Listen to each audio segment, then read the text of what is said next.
Hi guys, welcome back vlogs with Vyoma. તો આજે હું ગવાનું શાક અને રોટલી બનાવવાની છું। એના માટે કઢાઈમાં તેલ ગરમ થઈ ગયું છે। જીરું અને હિંગ એડ કરીશું, ત્યારબાદ ગવાર નાખી દઈશું અંદર અને એમાં 1 થી 2 ચમચી જેટલું મરચું એડ કરીશું। ત્યારબાદ એમાં 1 ચમચી જેટલી હળદર એડ કરીશું અને સ્વાદ અનુસાર મીઠું એડ કરીશું અને એને સારી રીતે મિક્સ કરી લઈશું। આને સારી રીતે મિક્સ કરવાનું છે। આજે હું મારા બા અને દાદા માટે જમવાનું બનાવું છું। સારી રીતે મિક્સ થઈ ગયું છે। ત્યારબાદ એમાં 1 કટકો ગોળ એડ કરવાનું અને સારી રીતે મિક્સ કર્યા બાદ એમાં 1 કપ જેટલું પાણી વેડીને ઢાંકણ ઢાંકી દેવાનું છે। હવે ગાઈઝ હું રોટલી બનાવીશ। બાએ લોટ બાંધીને તૈયાર રાખ્યો હતો। હવે હું નાના નાના ગુલ્લા બનાવીશ। ત્યારબાદ હવે એને વણી દઈશ। હવે મેં વણી દીધી છે આ રીતે ગાઈઝ, તમે જોઈ શકો છો।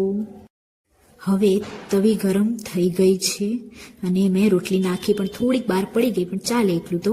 હવે એક બાજુથી રોટલી ચડી ગઈ છે। હવે એને ઊંધી કરીશું। ત્યારબાદ તમે જોઈ શકો છો કે મારી રોટલી બનીને તૈયાર થઈ ગઈ છે। હવે એના પર આપણે ઘી સારી રીતે લગાવી દઈશું। અને હા ફ્રેન્ડ્સ, તમને આ વિડીયો ગમ્યો હોય તો લાઇક, શેર, સબસ્ક્રાઇબ જરૂરથી કરજો। Bye guys, by.